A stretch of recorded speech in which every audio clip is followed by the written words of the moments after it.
Prepare to have your health questions answered here on Safe, Effective Natural Solutions with Dr. Todd Binkley, owner of Binkley Healing Center in downtown Ventura. Now, here's Dr. Todd. Good afternoon. I'm Dr. Todd Binkley, board-certified non-forced doctor of chiropractic and practitioner of functional medicine. I hope you had a fantastic holiday season. Happy New Year. We're here to talk about how to start the new year off right. Make 2024 your best year ever, especially as regards your health. The most important investment you can make for your retirement is investing in your health. Early detection of disease is what most doctors do so they can provide medical care earlier. Well, that's better than doing nothing. But wouldn't it be better to actually prevent disease? Instead of early detection of disease that already exists, why not go for early detection of the factors that cause disease? Why not do more advanced testing to identify signs of stress on your organs and tissues that will lead to disease early enough that you can reverse them with better food, exercise, supplements when necessary, and actually prevent the disease? This is functional medicine. This is true prevention. Identifying early signs of stress on your immune system, your digestive system, your respiratory system, your cardiovascular system, your liver, your kidneys, your pancreas. If you identify these things early enough, then you can remove that stress and heal those organs and tissues and actually truly prevent disease so that you can live long and live well. Those of you who have visited my website will have seen the banner at the top of the page which says Binkley Healing Center, then live long, live well. When you come to the office, you'll see it painted right on the building next to the door, just above the verdant herb garden. I love that word, verdant. Picture over a dozen different fresh organic herbs bursting with flavor and scent. You're welcome to come by anytime and clip a little fresh mint or tarragon, rosemary, dill, cilantro, parsley, basil, what else is there? Thyme. Come by and clip a little bit for whatever you're making for your dinner anytime you like. That's why I put it there. It's to educate people on how you can grow a sizable amount of food in a small space with minimal water. And with the rains we've had, everything is just looking amazing. But when you're standing in front of the herb garden next to the front door, if you look up, you'll see right below Binkley Healing Center, it says, live long, live well. That is the tagline for my business. Now, a lot of people say, you'll hear people say ridiculous things like, oh, I don't want to live too long. I don't want to live to be 80 or 90 or 100.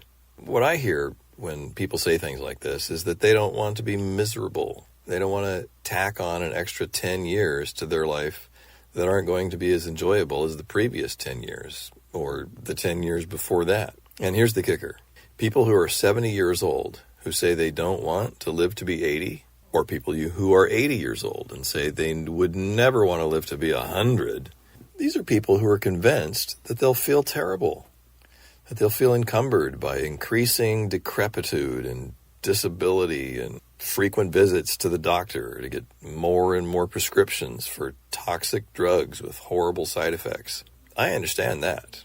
Here's something that a lot of people don't consider. There are a lot worse things than sudden death. So people that say, oh, I don't want to live to be X number of years. I think a lot of those people imagine that they'll just die in their sleep one day. That's the nicest way to go. That's the goal, natural cause of death, die in your sleep, pain-free. But far too many people do not have a nice, peaceful transition at the end of their lives, pain-free, but rather suffer the consequences of neglect and poor decision-making and, just life. I'm not trying to make anybody feel guilty. Everyone's day fills itself up, right? No one can't figure out what they're going to do with their time. We always are complaining that we don't have enough time. So, the day just fills itself up and you have intentions to do this and that. But the problem is, my goal is to give you some information you can use to maybe alter your decisions a little bit, because people who think that their body's not going to last another 10 or 20 years, think that it'll be fine. It'll work out. And for far too many people, it doesn't work out that way. They have a chronic disease with debilitating symptoms. And I'm going to say something now that's a little graphic, so you can cover your ears if you want, but here it is. This is the most vivid image that I can give you to inspire you to do something else, to take better care of yourselves. And here it is. If you don't want to spend your golden years drooling in bed while someone else changes your diapers, then it may be a good idea to come in and get checked, to take inventory. If your body, for example, was a used car, what would the Blue Book value on it be? How many miles does your pancreas, your lungs, your digestive system, your heart still have? Do you have any idea? Did your GP, when you went in for that annual physical last year, did he or she even check to see how many miles your kidneys have left on them? No. Conventional medicine, practiced by 99% of doctors, is the diagnosis and treatment of disease. Disease that you already have. If you want to find out how many miles you have left on your liver or your hip joints or your knees, you need more advanced testing that will identify earlier signs of stress on any of your organs and tissues early enough that you can stop the damage. Maybe even reverse the damage before it's too late. Why shouldn't your 90s be better than your 80s, or your 70s be better than your 60s? So here's a question. Raise your hand if you've ever let the following phrase pass your lips. It feels like I'm getting older. Okay, if you're driving, don't raise your hand. Keep both hands on the wheel. But for those of you who are at home, who have raised your hand, who have said, it feels like I'm getting older, keep your hand up. If, when you said it feels like I'm getting older, if you were thinking about how much worse you'll feel 5 or 10 years from now than you feel today, if you've still got your hand up and you're nodding your head, I've got news for you. That's not whenever you like, and please share them with your friends and family. I love questions. Email me a question about any health-related topic you have. You can even text me at 805-218-3939. You can leave a voicemail as well. Voicemails take longer for me to get to, but I love answering your questions. Let that be you. Don't let that be the fate of your mother or your grandfather or your sister or your son. Disease and disability are rarely inevitable. There are exceptions, but they are rare. Most disease and disability, chronic disease and disability that occurs later in life, most of this is the result of neglect. I'm Dr. Todd Binkley, sharing with you safe, effective, natural solutions for any health challenge. Remember, the condition of your body is far more important than the name of any disease you've ever been diagnosed with. Please check out my website, binkleyhealingcenter.com, to see the past 12 episodes of this show that you can listen to whenever you like, and please share them with your friends and family. I love questions. Email me a question about any health-related topic you have. You can even text me at 805-218-3939. You can leave a voicemail as well. Voicemails take longer for me to get to, but I love answering your questions. There are some exciting things coming out in the medical literature. This is from a study that was just published in November 2023 in Microbiome. The research was done at the University of Western Ontario, talking about the headline is, can a healthy gut microbiome, healthy bacteria in your intestines, can a healthy gut microbiome prevent kidney stones? So the bacteria in your gut play key roles in the development of kidney stones, suggesting that if you avoid such things as poor diet and antibiotics, you could reduce the recurrence of kidney stones, because kidney stones are formed by calcium oxalate produced by the body. But as with so many things, the reason some of us survive these things just fine, whereas other people get sick and even die, is because our guts and the beneficial bacteria in our intestines break down these things, break down toxins that would otherwise damage organs and tissues of our bodies. So it's really, really important. Did your doctor, the last doctor you went to, did he ask anything or do any testing about to see if your microbiome and your intestines were healthy? That's usually just not part of a conventional medical workup. To really check out your gut, you have to do a specific type of case history. And ultimately, if you have a condition that strongly suggests a disruption in your microbiome, too many bad bacteria, and as importantly, often the problem is just not enough good bacteria. I had a patient, for example, a few months ago who came back from a vacation in Thailand and was having just horrible diarrhea for weeks, and it was a real struggle to get her regulated. I gave her some supplements that help most people with that, some things to kill off various types of bad bugs. And I said, we really need to do a stool test, but the good stool test that really checks everything, which your insurance won't pay for. Most the best gastroenterologist at UCLA or the Mayo Clinic probably doesn't order this stool test, at least not as a first line means of diagnosing your condition. But a good stool test costs about $400, and she just she didn't have or didn't want to spend the $400, so she's suffering. Finally, she agreed to do the test, and I was expecting to find some horrible bug because she wasn't responding to natural bug killers like oregano oil and lauricidin, which is a form of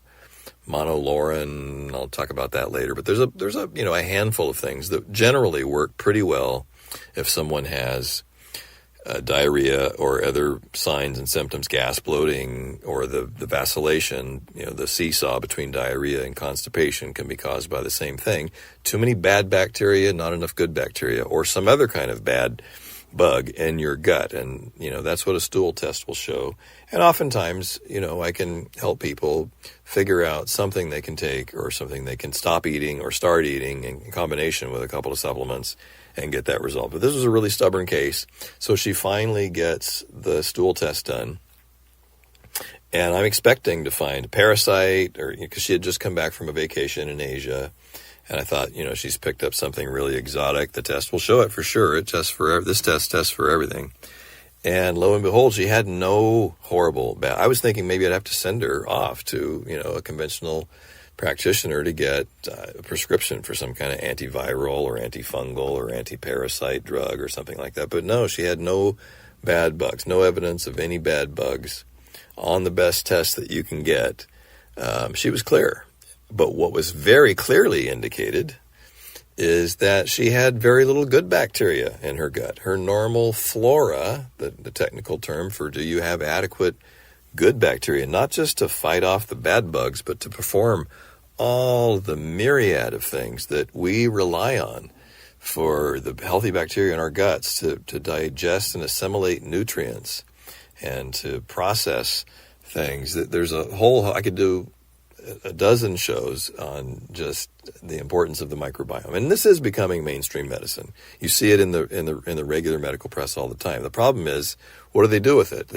I don't hear a lot of solutions in these articles, apart from just waiting until it's bad enough to take some kind of drug. So the solutions, if you have insufficient good bacteria in your gut and or too many bad bacteria in your gut, first of all, are to look at things like, do you have adequate hydrochloric acid in your stomach?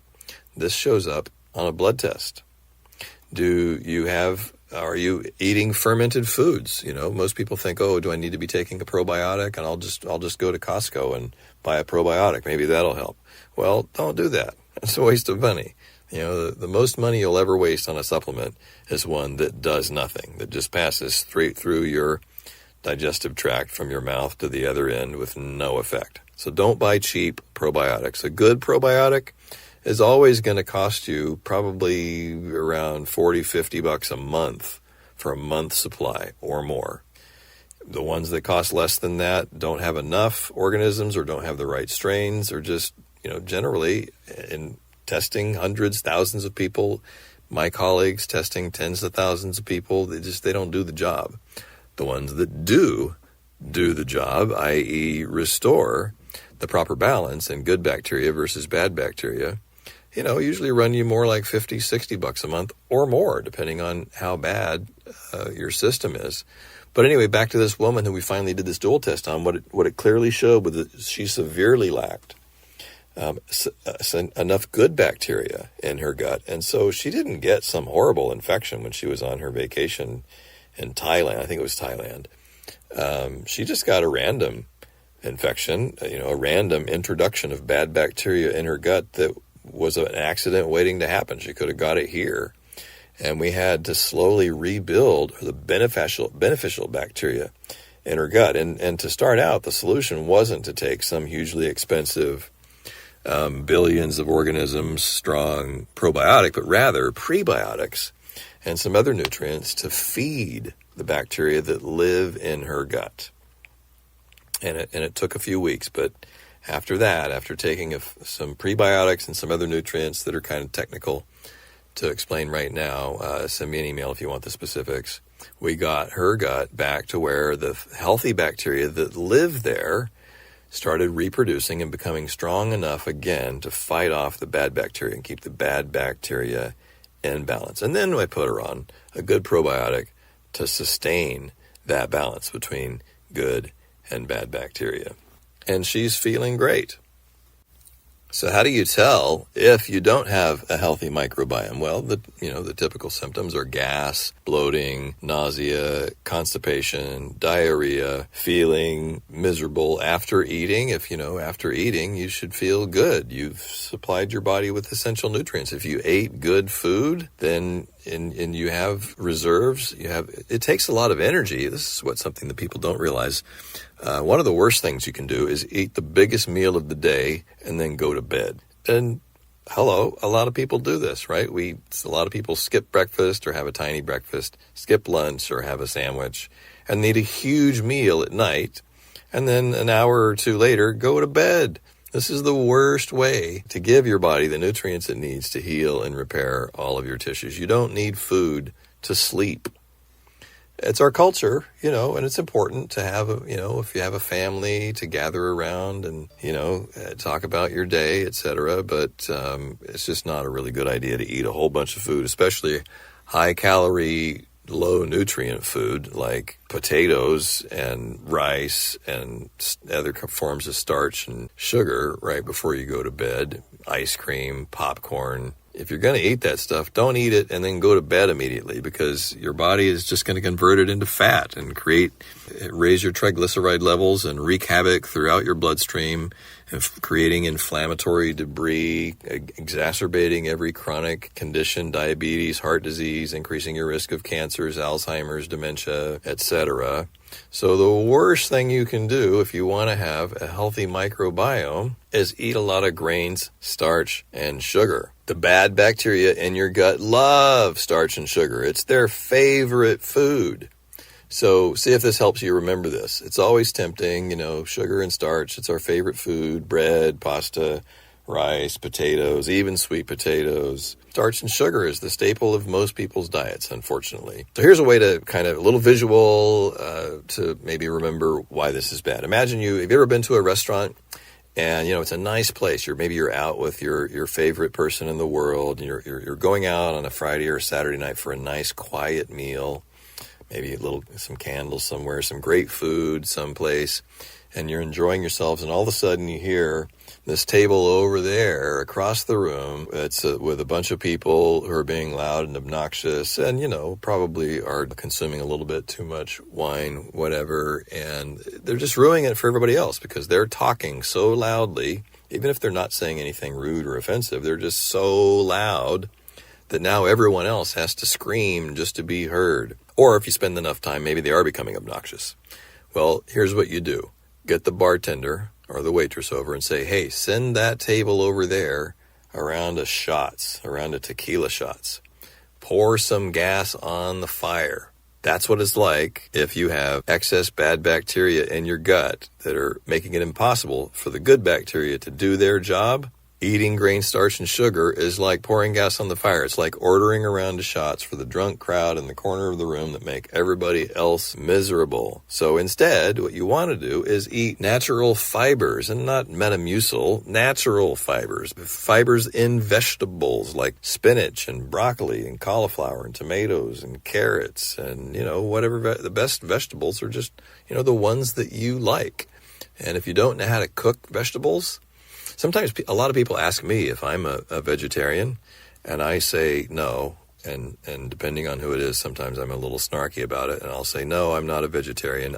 I eat a lot of vegetables. And I say that only to people that I think won't be offended by it, because I test hundreds of, thousands of people, and a lot of vegetarians that I test and take case histories, they don't eat very many vegetables. They eat mostly pasta or tofu or bread or rice, and not a lot of vegetables. I think if you're going to call yourself a vegetarian, that should mean that you eat mostly vegetables. So I eat a lot of vegetables, and that's the best place to get fiber to keep your microbiome healthy, is vegetables. Now, just in case I've offended a few vegetarians out there, here's the reason I bring this up. Most people who don't eat enough vegetables, even if they say they want to, I strongly suspect it's because they don't know how to prepare vegetables. Properly prepared vegetables taste delicious. The worst vegetables I can think of that people just see all the time are like raw broccoli or cauliflower or carrots, crudité in French, that you see at parties that you're supposed to dunk in ranch dressing to make them palatable, or raw vegetables at a salad bar. Most, not all, but a lot of vegetables should be cooked. Broccoli should be cooked. Tomatoes are fine raw, but they actually release more lycopene, one of the most beneficial nutrients from tomatoes, if you cook them. That's why Italians cook tomatoes and make pasta sauce out of them.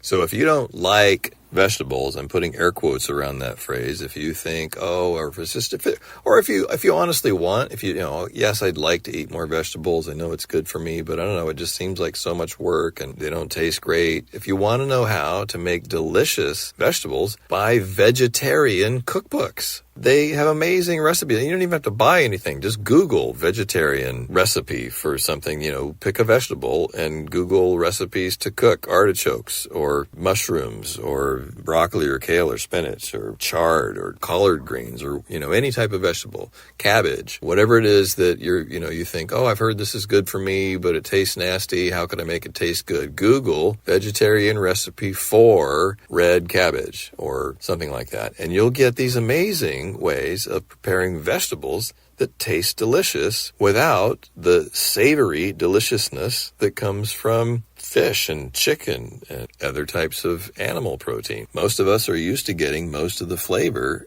in our meals from savory animal protein, chicken, beef, pork, ham, bacon, etc. And that's okay, in moderation for most people, not for some people.